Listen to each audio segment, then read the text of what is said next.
अस्सलाम वालेकुम students, I am Tabassum Zain Academy की जानिब से एक और न्यू वीडियो के साथ आप लोग खिदमत में हाज़िर हूँ। इंशाल्लाह इस वीडियो में हम लॉ ऑफ मास एक्शन जो है इसके ऊपर डिटेल से बात करेंगे। मतलब कि इसकी स्टेटमेंट हम देखेंगे, इसके अलावा यूनिट्स पे बात होगी, इसके अलावा जो डिराइवेशन है उसके ऊपर बात होगी, एग्ज़ाम्पल होंगे, फॉरवर्ड रिएक्शन, रिवर्स रिएक्शन, इसके अलावा इक्विलिब्रियम पे बात होगी, इसके अलावा जो केसी है उस पर भी बात होगी। मतलब ये है कि इस वीडियो में हम लॉ ऑफ मास एक्शन जो है इसके ऊपर कंसेप्ट हासिल करेंगे और जो रटाई का काम है वो ख़त्म हो जाएगा। ठीक, लेकिन पहले से बता रहा हूँ कि ये वीडियो हमारे पास लंबी होगी क्योंकि इसमें बहुत सारी चीज़ें यहाँ पे मौजूद है। तो स्टार्ट करते हैं, लेकिन उससे पहले अगर आप लोग चैनल पे न्यू है तो वीडियो के एंड में आप लोग चैनल को सब्सक्राइब करें और साथ वाले बेल आइकन को भी लाजमी प्रेस करें ताकि आप लोगों को हर आने वाली न्यू वीडियो की अपडेट जो है वो मिल सके। तो बात स्टार्ट करते हैं लॉ ऑफ मास एक्शन से। हम स्टेप बाय स्टेप जाएंगे। तो लॉ ऑफ मास एक्शन जो है, सबसे पहले दो साइंटिस्ट थे, एक का नाम था गोल्डबर्ग और दूसरे का नाम था पीटर बॉक। इन्होंने जो है बहुत ज़्यादा काम किया है रिवर्सिबल रिएक्शन के ऊपर और आखिरकार 1869 में उन्होंने ये लॉ पेश किया। ठीक, और उन्होंने यहाँ पे इसके स्टेटमेंट भी दिया। यहाँ पे मैंने स्टेटमेंट लिखा हुआ है, लेकिन इसमें अगर आप लोग गौर करें एक न्यू वर्ड्स आया हुआ है, एक्टिव मास। हमारे पास एक्टिव मास क्या है? सबसे पहले हम एक्टिव मास पे बात करते हैं। सपोज़ हमारे पास एक बीकर है। ठीक, एक बीकर है, इसमें रिएक्टेंट मौजूद है। ये हमारे पास एक रिएक्टेंट है, ये भी हमारे पास एक रिएक्टेंट है। अब यहाँ पे रिएक्टेंट का जितना मास रिएक्शन करके प्रोडक्ट दे दे उसको हम एक्टिव मास कहते हैं। क्या कहते हैं? Active mass. अगर आप लोगों को यहाँ से समझ नहीं आई तो यहाँ पे मैं आप लोगों को एक एग्ज़ाम्पल से समझाता हूँ। सपोज़ हमारे पास हाइड्रोजन है प्लस हमारे पास आयोडीन है। ये दोनों हमारे पास क्या है? रिएक्टेंट्स है। ये रिएक्शन करता है, हाइड्रोजन आयोडाइड देता है। अब यहाँ पे इस रिएक्शन में रिएक्टेंट्स का, ये दोनों हमारे पास क्या है? रिएक्टेंट्स है। रिएक्टेंट का जितना मास रिएक्शन में हिस्सा लेते हैं तो वो क्या है? इसका एक्टिव मास है। समझ नहीं आई? मतलब ये है कि इस रिएक्शन में ये रिएक्टेंट्स जो है इसका जितना मास रिएक्शन में हिस्सा लेते हैं वो इसका क्या होगा? एक्टिव मास होगा। यहाँ पे जो रिएक्टेंट्स आपको नज़र आ रहे हैं ये सब का सब रिएक्शन में हिस्सा नहीं लेते, कुछ लेते हैं कुछ नहीं लेते, कुछ लेके प्रोडक्ट देता है, कुछ उसी तरह रिएक्टेंट बच जाता है। तो जितना मास रिएक्शन में हिस्सा लेते हैं वो उसका एक्टिव मास है। या यहाँ पे मैं एक जनरल एग्ज़ाम्पल देता हूँ। आप क्या कर रहे हैं? आप शरबत तैयार कर रहे हैं, एक दूसरा बीकर है। तो आप बाज़ार चले गए, आपने 1 किलो जो है क्या किया? 1 किलो चीनी ले लिया। तो यहाँ पे शरबत में कितना चीनी लग रहा है? आधा किलो चीनी लग रहा है। तो वो आधा किलो जो है, आधा किलो चीनी जो है, आधा किलो शुगर जो है, ये इसका क्या है? एक्टिव मास है। क्या है? एक्टिव मास है। टोटल मास कितना है हमारे पास? 1 kg है, जबकि इसका एक्टिव मास कितना है? आधा kg जो है ये इसका एक्टिव मास है। क्या है? एक्टिव मास है। तो ये हमारे पास क्या है? न्यू वर्ड्स है, एक्टिव मास। सबसे पहले आप लोगों ने इसके ऊपर फोकस करना है। इसके अलावा यहाँ पे एक दूसरा वर्ड आ रहा है, रेट। रेट हमारे पास क्या है? इसके ऊपर हम प्रीवियस लेक्चरों में भी बात की है कि रेट हम किस चीज़ को कहते हैं? स्पीड ऑफ रिएक्शन को कहते हैं। मतलब रेट जो होता है, रेट वो हमारे पास क्या है? स्पीड है। मतलब जिस स्पीड के साथ रिएक्शन प्रोसीड कर रहा है, तो रेट से हमारे पास यहाँ पे मुराद क्या है? स्पीड ऑफ रिएक्शन है। क्या है? स्पीड ऑफ रिएक्शन है। इसके अलावा यहाँ पे बुक में एक और बात लिखी हुई है कि एक्टिव मास जो होता है, एक्टिव मास, इसको हम कंसीडर कर लेते हैं मोलर कंसंट्रेशन को। यहाँ पे मैंने एक रिएक्शन लिखा हुआ है। इसका इस फिक्रे का क्या मतलब है जो मैंने अभी कह दिया कि एक्टिव मास को हम कंसीडर करते हैं मोलर कंसंट्रेशन को। मतलब यहाँ पे अगर इस रिएक्शन में आप लोग देख ले तो यहाँ पे हाइड्रोजन कितने मोल है? 1 मोल है। यहाँ पे आयोडीन कितने मोल है? 1 मोल है। तो 1 मोल इसका क्या है, एक्टिव मास है। क्या है इस रिएक्शन में इसका 1 मोल इसका एक्टिव मास है। अगर हम यहाँ पे 2 मोल कर लेते, मतलब हमारे पास 2 मोल ऑफ हाइड्रोजन गैस है, 2 मोल ऑफ आयोडीन गैस है, तो यहाँ पे प्रोडक्ट हमारे पास 4 मोल ऑफ हाइड्रोजन आयोडाइड होगा। ठीक, तो यहाँ पे फिर इसका एक्टिव मास कितना होगा, यहाँ पे 2 मोल होगा, यहाँ पे 2 मोल होगा। तो इस फिक्र का मतलब ये है कि एक्टिव मास को हम कंसीडर करते हैं मोलर कंसंट्रेशन। क्या करते हैं, मोलर कंसंट्रेशन। इसके अलावा जो एक्टिव मास है उसका जो यूनिट है हमारे पास वो क्या है, यूनिट हमारे पास है मोल पर डीएम क्यूब।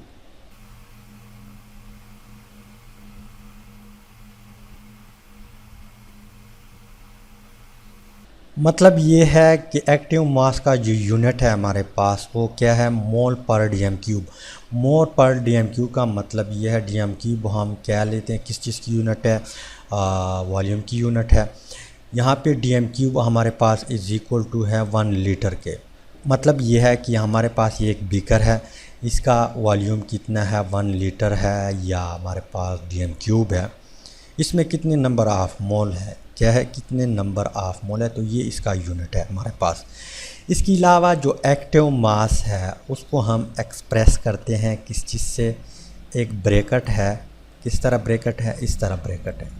ठीक, इसके बाद हम आते हैं स्टेटमेंट की तरफ कि स्टेटमेंट क्या कहता है।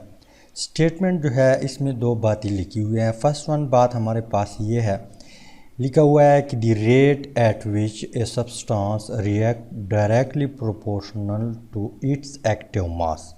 इस फिक्र का मतलब ये है हमारे पास यहाँ पे जो रिएक्टेंट्स है, हाइड्रोजन है और आयोडीन्स है, इसकी बात हो रही है कि ये किस रेट के साथ प्रोसीड करेगा। यहाँ पे जो हाइड्रोजन है किस स्पीड के साथ जो है इसका रिएक्शन होगा, आयोडीन का किस रेट के साथ, किस स्पीड के साथ रिएक्शन होगा, ये डिपेंड करता है किस चीज़ पे, इसकी एक्टिव मास पे डिपेंड करता है। अगर हाइड्रोजन की एक्टिव मास ज़्यादा है या यहाँ पे अगर आयोडीन की एक्टिव मास ज़्यादा है तो इसका जो रेट ऑफ रिएक्शन है वो भी ज़्यादा होगा।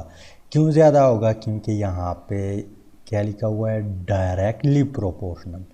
डायरेक्टली प्रोपोर्शन का मतलब हमारे पास ये है कि एक्टिव मास ज़्यादा होगा तो रेट ऑफ रिएक्शन भी ज़्यादा होगा, एक्टिव मास कम होगा तो रेट ऑफ रिएक्शन भी कम होगा। अब एक्टिव मास यहाँ पे मैंने आप लोगों को बता दिया कि active mass as a consider of molar concentration, मतलब यहाँ पे मोल ज़्यादा होंगे तो इसका एक्टिव मास ज़्यादा होगा, रेट ऑफ रिएक्शन यहाँ पे हाइड्रोजन का ज़्यादा होगा या आयोडीन का ज़्यादा होगा। यहाँ पे इंडिविजुअली बात हो रही है।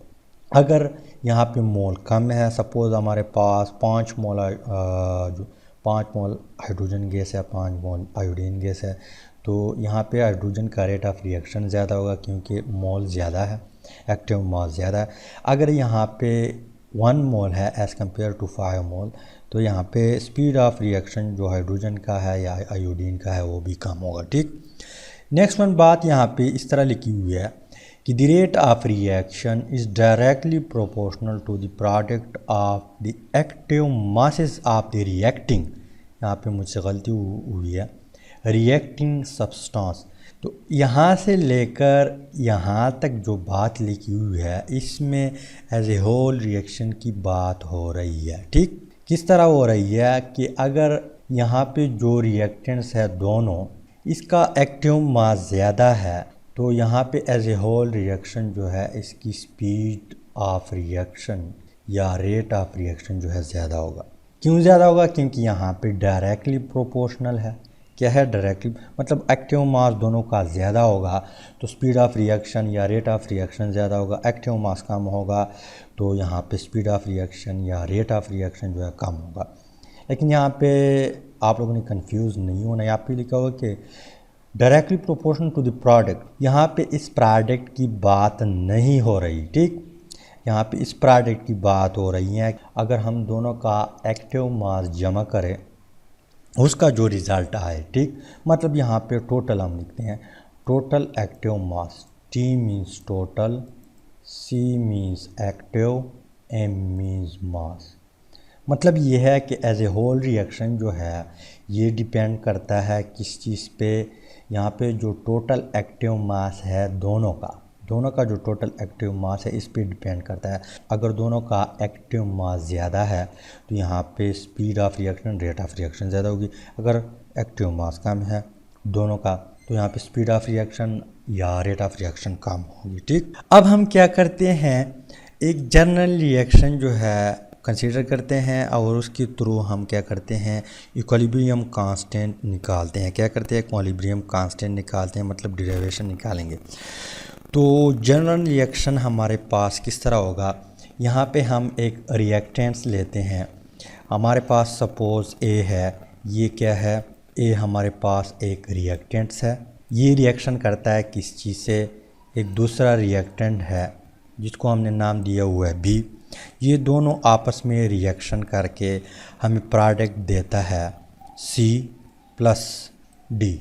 तो इस साइड पे हमारे पास रिएक्टेंट्स है, इस साइड पे हमारे पास प्रोडक्ट है। रिएक्टेंट आपस में मिलके प्रोडक्ट देता है, जबकि ये हमारे पास रिवर्स रिएक्शन है। तो यहाँ पे प्रोडक्ट डिकम्पोज होके वापस आपको रिएक्टेंट्स देगा। ठीक, अब यहाँ पे आप लोगों ने देखा होगा इसके आगे एक छोटा सा ए है, इसके आगे एक छोटी सी बी है, यहाँ पे एक छोटी सी सी है, यहाँ पे एक छोटी सी डी है। अब ये क्या चीज़ें हैं, ये हमारे पास क्या है, नंबर ऑफ मोल है, या इसको आप एक्टिव मास भी कह सकते हैं, क्योंकि ऊपर हमने एक बात की है कि एक्टिव मास हम कंसीडर करेंगे एज ए मोलर कंसंट्रेशन। तो यहाँ पे ए जो है, ये छोटा ए, ये इस रिएक्टेंट्स का क्या है, इस रिएक्टेंट्स का मोलर कंसंट्रेशन है या इसकी मोल है।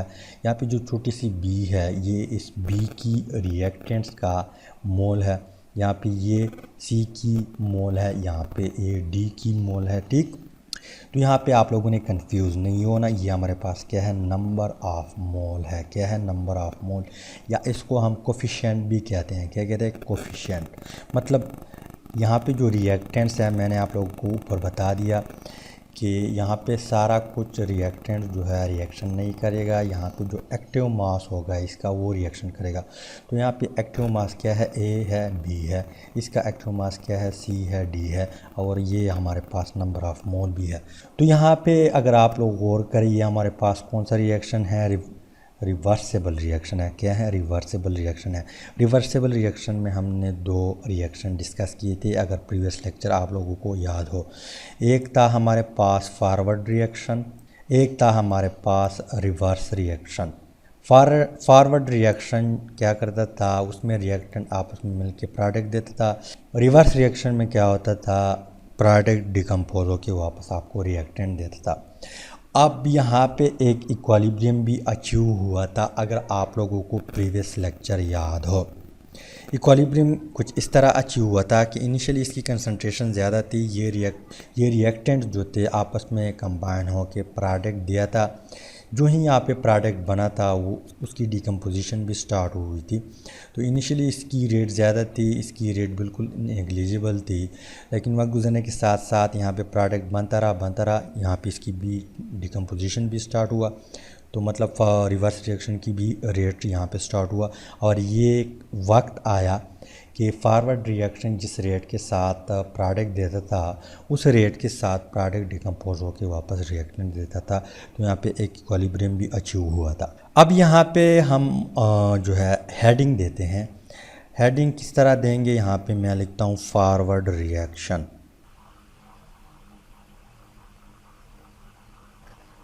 फॉरवर्ड और मीन्स रिएक्शन। तो forward reaction according to the law of mass action क्या है हमारे पास, यहाँ पे हम आर लिखते हैं। R means rate of forward reaction. यहाँ पे हम छोटा सा एफ लिखते हैं, means forward reaction. Rate of forward reaction is directly proportional to the किस चीज़, रिएक्टिंग स्पीशी का ए है हमारे पास दूसरा रिएक्टेंट क्या है, बी है। लेकिन यहाँ पे हम लिखते हैं ए, यहाँ पे हम लिखते हैं स्मॉल बी, यहाँ पे हम लिखते हैं स्मॉल ए।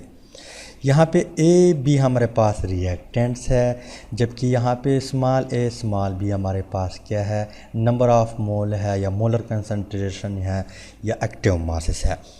तो rate of forward reaction is directly proportional to the active mass to the product of active mass of A and B. मतलब ये है कि रेट ऑफ फॉरवर्ड रिएक्शन जो है डिपेंड करता है किस चीज़ पे, रिएक्टेंट स्पीशी की एक्टिव मास पे डिपेंड करता है। ठीक, अब यहाँ पे प्रोपोर्शनैलिटी जो है इसको हम ख़त्म करेंगे। तो यहाँ पे हम लिखते हैं कि rate of forward reaction is equal to K F.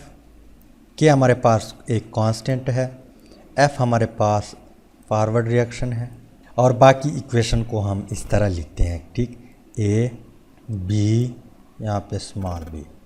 इसके बाद हम आते हैं रिवर्स रिएक्शन। ये हमारे पास फॉरवर्ड रिएक्शन है, ये हमारे पास रिवर्स रिएक्शन है। तो यहाँ पे मैं हेडिंग लगाता हूँ रिवर्स रिएक्शन।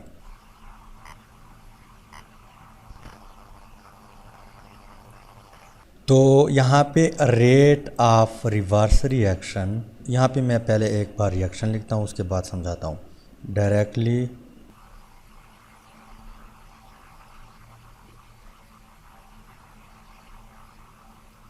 तो यहाँ पे आर मीन्स रेट, यहाँ पे जो स्मॉल आर है इसका मतलब हमारे पास reverse reaction directly proportional to the, यहाँ पे मोल कंसंट्रेशन ऑफ सी, यहाँ पे जो प्रोडक्ट है सी मीन्स यहाँ पे प्रोडक्ट है, डी मीन्स यहाँ पे प्रोडक्ट है, ये इसकी मोल है, नंबर ऑफ मोल। मतलब रिवर्स रिएक्शन इस चीज़ पे डिपेंड करता है, अगर इसकी एक्टिव मास ज़्यादा हो तो रिवर्स रिएक्शन की जो रेट है वो भी ज़्यादा होगी। ठीक, तो यहाँ पे हम प्रोपोर्शनलिटी ख़त्म करेंगे और यहाँ पे हम आर लिखते हैं, स्मॉल आर लिखते हैं इज इक्वल टू, यहाँ पे हम एक कांस्टेंट लेते हैं के स्मॉल आर सी, मतलब बाकी जो है उसी तरह लिखेंगे। ठीक, अब हमें ये भी मालूम है कि एट इक्विलिब्रियम, यहाँ पे एक इक्विलिब्रियम अचीव हुआ है, रेट ऑफ फॉरवर्ड रिएक्शन जो है इज इक्वल टू है रेट ऑफ रिवर्स रिएक्शन। तो यहाँ पे हम लिखते हैं at E means at equilibrium, E Q means equilibrium. At equilibrium हमें मालूम है कि जो रेट ऑफ फॉरवर्ड रिएक्शन होता है, rate of forward reaction is equal to होता है रेट ऑफ रिवर्सिबल रिएक्शन। ठीक, अब यहाँ पे हम वैल्यू पुट करते हैं। रेट ऑफ फॉरवर्ड रिएक्शन हमारे पास इज इक्वल टू है के एफ, और यहाँ पे ये चीज़ जो है इसकी इक्वल टू है, तो यहाँ पे हम ये वैल्यू लिखते हैं कि हमारे पास कांस्टेंट है A bracket small A bracket B और ऊपर जो इसका पावर है स्मॉल बी। ये हमारे पास R F is equal to है इस चीज़ का, यहाँ पे इज इक्वल टू हम लगाते हैं, जबकि आर आर किस चीज़ के बराबर है, आर आर हमारे पास किस चीज़ के बराबर है, के आर, और यहाँ पे जो प्रोडक्ट है इस चीज़ के बराबर है। यहाँ पे ऊपर हमने लिखा हुआ है कि R R is equal to इस चीज़ का। ठीक, अब हम क्या करते हैं, यहाँ पे जो के आर है ये इज इक्वल टू से इस साइड पे लाएंगे, और यहाँ पे जो ये वैल्यू है इसको हम इज इक्वल टू की इस साइड पे लाएंगे। तो जब ये आप चेंज करेंगे तो इक्वेशन कुछ इस तरह आएगा कि के आर डिवाइडेड बाई, डिवाइडेड क्यों करेंगे, क्योंकि यहाँ पे ये मल्टीप्लाई में है, इज इक्वल टू से इस साइड पे लाएंगे तो ये डिवाइड हो जाएगा, मतलब डिनोमिनेटर में आएगा, और यहाँ पे ये एफ है। ठीक है, तो के एफ डिवाइडेड बाई के आर इज़ इक्वल टू, ये वैल्यू आपने पहले लिखना है सी डी। ठीक, इसके बाद यहाँ पे ये मल्टीप्लाई में है, इज इक्वल टू से इस साइड पे लाएंगे तो ये डिवाइड हो जाएगा, मतलब डिनोमिनेटर में आएगा, तो ए। ठीक, अब यहाँ पे जो के एफ है डिवाइडेड बाई के आर है, ये किस चीज़ के बराबर है, हम यहाँ पे आते हैं, ऊपर जाते हैं, के एफ डिवाइडेड बाई के आर, हम यहाँ पे एक और कांस्टेंट लेते हैं कि ये इज इक्वल टू है किस चीज़ के सी के। तो यहाँ पे इसकी जगह हम के सी लिखेंगे कि K C is equal to C D divided by, तो यहाँ पे Kc जो है वो इक्वल टू है किस चीज़ की, molar concentration of product divided by molar concentration of reactant. और यहाँ पे जो Kc है ये हमारे पास क्या है, इक्विलिब्रियम कांस्टेंट है। क्या है, तो Kc हमारे पास क्या है, इक्विलिब्रियम कांस्टेंट है। ये इज इक्वल टू है किस चीज़ की, मोलर कंसंट्रेशन ऑफ प्रोडक्ट और divided by molar concentration of reactant. अब यहाँ पे ये तो जर्नल रिएक्शन है। अगर हमारे पास एक ऐसा रिएक्शन हो, यहाँ पे बुक में एक एग्ज़ाम्पल दिया हुआ है, हमारे पास क्या है, N2 गैस है नाइट्रोजन, प्लस हमारे पास ऑक्सीजन गैस है, ये रिएक्शन करता है और यहाँ पे 2NO, मतलब ये है कि हमारे पास 2 मोल ऑफ नाइट्रोजन मोनोऑक्साइड बना लेता है। लेकिन यहाँ पे ये चूँकि रिवर्सिबल रिएक्शन है तो इसी वजह से इसकी डिकम्पोजिशन हो कि यहाँ पे फिर आपको ऑक्सीजन देगा और नाइट्रोजन देगा। तो इसके लिए आप लोग Kc वैल्यू कैसे निकालेंगे, तो हमें मालूम है कि Kc जो है इज इक्वल टू है molar concentration of product divided by molar concentration of reactant. तो प्रोडक्ट का हमारे पास क्या है, नाइट्रोजन मोनोऑक्साइड है, लेकिन कितने मोल है, हमारे पास 2 मोल है। तो हम यहाँ पे जो आपको नज़र आ, ये हमारे पास क्या है, नंबर ऑफ़ मोल है या एक्टिव मास है या मोलर कंसंट्रेशन। ठीक, यहाँ पे कितने मोल है, 2 मोल है, डिवाइडेड बाई हमारे पास क्या है, Kc इज इक्वल टू है प्रोडक्ट डिवाइडेड बाई रिएक्टेंट। तो यहाँ पे नाइट्रोजन गैस जो है कितने मोल है, 1 मोल है, तो हम यहाँ पे नाइट्रोजन लिखते हैं और 1 चूँकि हम नॉर्मली लिखते नहीं हैं। ठीक, इसी वजह से यहाँ पे अगर हम 1 ना भी लिखे तो हमें पता चलता है कि यहाँ पे क्या है, 1 है। इसके अलावा यहाँ पे जो दूसरा रिएक्टेंट है हमारे पास ऑक्सीजन है। ठीक, तो ये हमारे पास क्या है, Kc is equal to molar concentration of product divided by molar concentration of reactant. ठीक, इसके अलावा एक दूसरा रिएक्शन दिया हुआ है, नाइट्रोजन गैस है, साथ हमारे पास हाइड्रोजन गैस है, लेकिन हाइड्रोजन गैस हमारे पास 3 मोल है। क्या है, 3 मोल है। ये रिएक्शन करता है, आपको देता है 2 मोल ऑफ NH3, लेकिन चूँकि ये रिवर्सिबल रिएक्शन है तो ये वापस डिकम्पोज होके hydrogen gas plus nitrogen gas देगा। अब यहाँ पे जो Kc है ये किस चीज़ की इक्वल होगा, Kc इज़ इक्वल टू, हमें मालूम है कि Kc is equal to molar concentration of product. तो प्रोडक्ट हमारे पास क्या है, NH3 है। कितने मोल है हमारे पास, 2 मोल है, तो यहाँ पे हम 2 लिखते हैं, डिवाइडेड बाय रिएक्टेंट हमारे पास कौन कौन से हैं, नाइट्रोजन गैस है, साथ हमारे पास हाइड्रोजन गैस है। लेकिन यहाँ पे हाइड्रोजन गैस कितने मोल है, 3 मोल है, तो यहाँ पे हम 3 लिखेंगे। ठीक, तो इस तरह आप Kc निकाल सकते हैं। तो यहाँ पर हमारे पास जो लॉ ऑफ मास एक्शन है वो कंप्लीट हुआ है। डिराइवेशन भी हमने देख लिया, इसके अलावा स्टेटमेंट भी हमने देख लिया, इसके अलावा एक्टिव मास भी हमने डिस्कस किया, रेट भी डिस्कस किया, साथ साथ हमने यूनिट भी डिस्कस किया। उम्मीद है लॉ ऑफ मास एक्शन की समझ आई होगी। अगर समझ आई है तो वीडियो को लाइक करें, शेयर करें और चैनल को ज़रूर सब्सक्राइब करें।